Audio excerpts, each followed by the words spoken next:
I've got 5 ancient health hacks for you that people are forgetting to do in this day and age, but trust me, they are amazing for your health, and science agrees with them. Tell us then, George. Stop keeping us waiting. Well, I don't know if you're ready for them. George, stop being annoying. Tell us, what are these 5 health hacks? All right, I'll tell you. But before I do, let's take a moment to appreciate what a blessing it is to be alive today.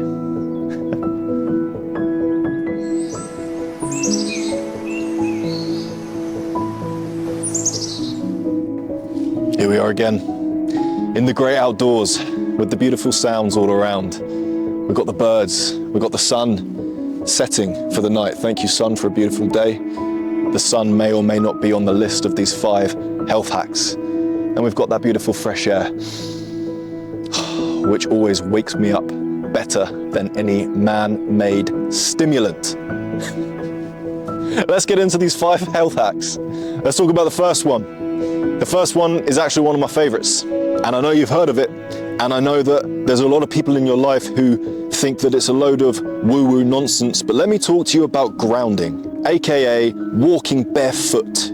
Walking barefoot in nature has been done for thousands of years. It is the most natural thing you can do, because before there were shoes, there were these 2 little things on the end of your legs called feet. And your feet are powerful. They connect to the earth. Walking barefoot has been proven in studies to lower inflammation in your body, improve your sleep, and reduce your stress.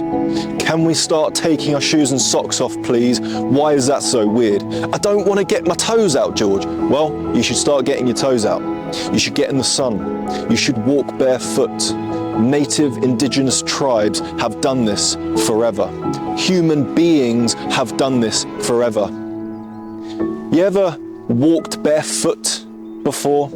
Maybe you have at the beach, on the wet sand, which is one of the best places that you can ground yourself. Wet sand. You will feel good afterwards. You will feel electrical. You will feel happier. Yeah, I'm happy because I'm at the beach, George. It's not just that. You'll be surprised. If you feel happier after you've gone to the beach and you've walked on that wet sand and you come home and you just feel like having a bit of a boogie, well, try walking barefoot out here in nature. You get the same results. You feel happier. You feel less stressed. When you place your bare skin on the earth, whether that be in a forest or on the sea, your body, through your feet, absorbs negative ions from the earth. And what this does is it neutralizes excess positive ions in your body. The real shame about all of this is that it hasn't been taught in schools. So you don't know the difference between positive ions and negative ions.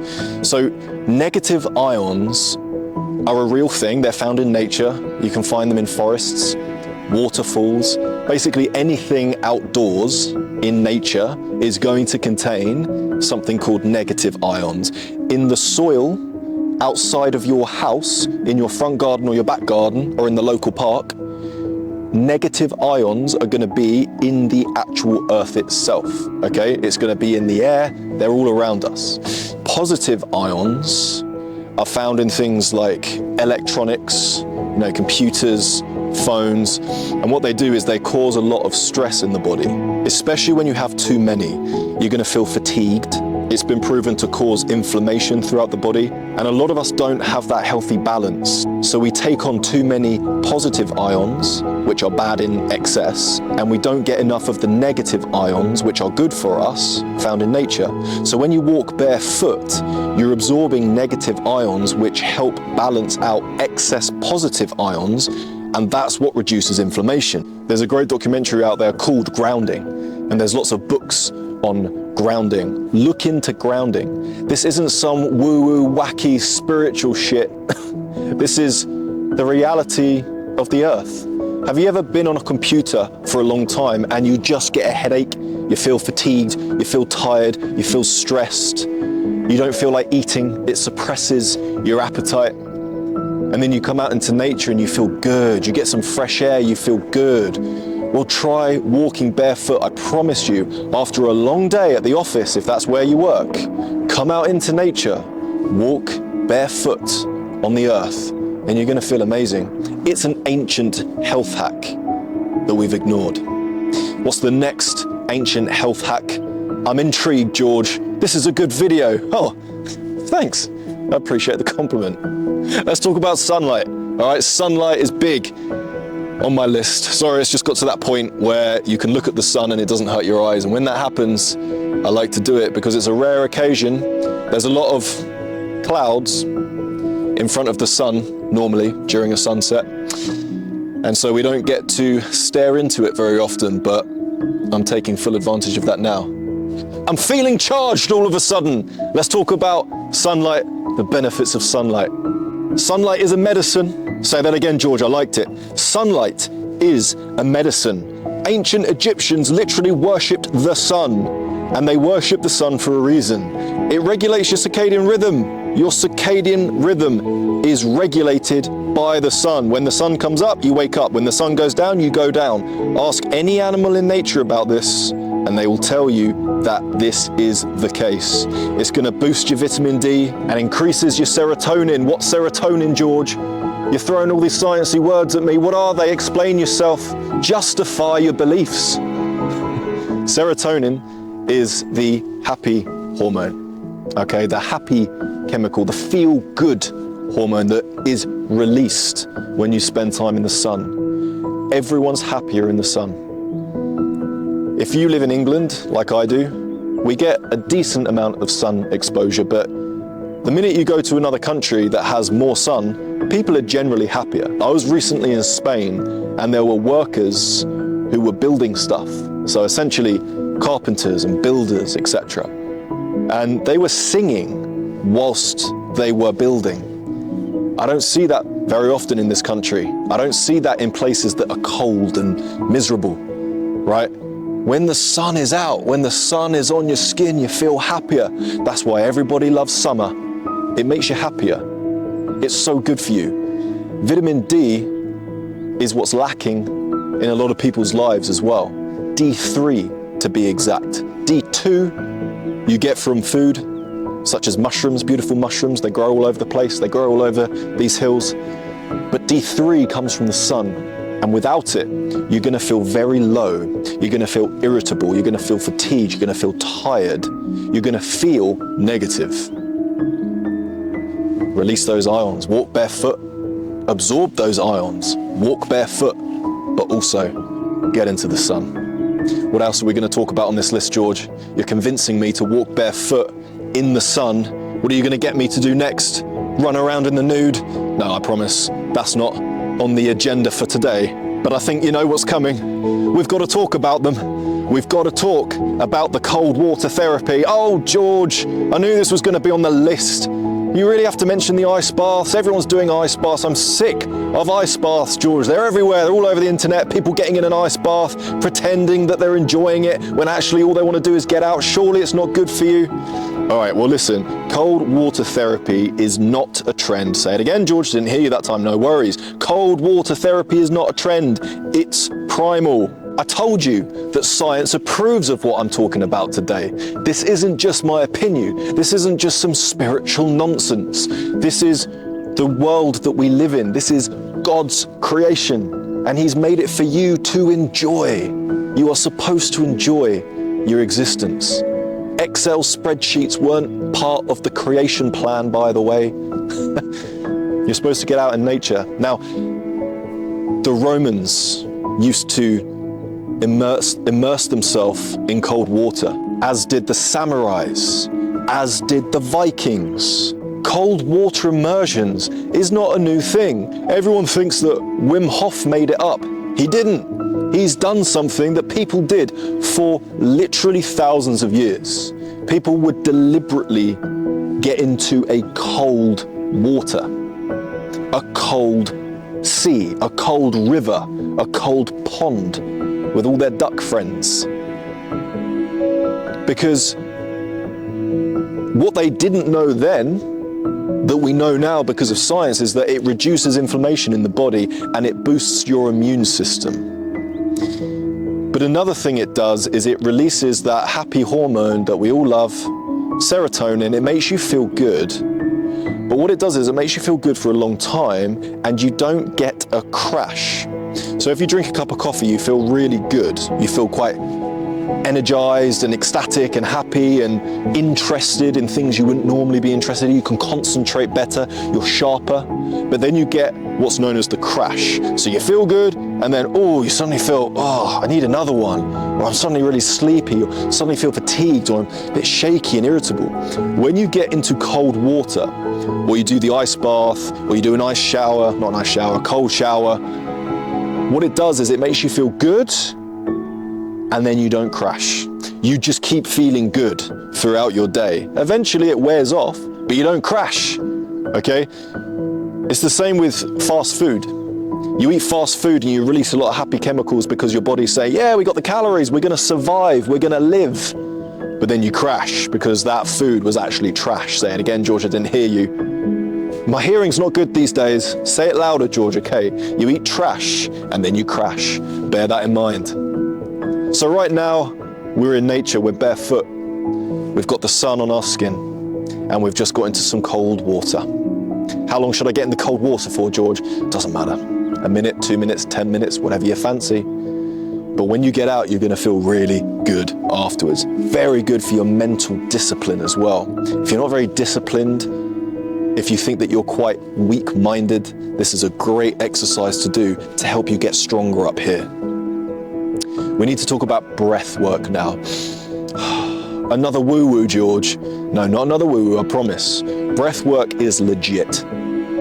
Breath work is legit, and you need to start doing it. What kind of breath work should I be doing, George? Well, before we get into the breath work, I want to convince you that it's important, all right? Science has my back on this. The ancient yogis used to practice something called pranayama, all right? And they did this for thousands of years, but what studies are now showing is that slow breathing can 100% lower your blood pressure, reduce stress, and even increases your lifespan. It increases your lifespan. Come on, how many pills are we taking? How many fancy powders are we taking? How many stuff are we grinding and concocting in the morning to increase our lifespan? I get my 10,000 steps in a day, George, to increase my lifespan. Well, I've just told you that breathing practices have been proven by science to increase your lifespan. But it's woo-woo, George. No, it's not. It's a gift that you're given every moment of every day, a breath. Go 1 minute without breathing and see what happens. You'll realize just how important it is for you. What kind of breathing can I do then to increase my lifespan, George? I'm intrigued. Well, I'll tell you. There's a bunch. There's a bunch that you can do. But I'm very into heavy breathing, purposeful breathing, natural breathing. Nature's got you covered, by the way. If you cut yourself out in nature, which I often do by accident, going through the trees and the leaves and the branches, what happens? You heal yourself, it scabs over. Did I do that? No, my body did it. Are you breathing, or is your body breathing? Your body's breathing. Your body's got you looked after, all right? Your body knows what's best for you. So there's no wrong way to breathe. But what I like to do is 4 seconds in, 4 second hold, and 4 seconds out. I'll give you an example right now. Action.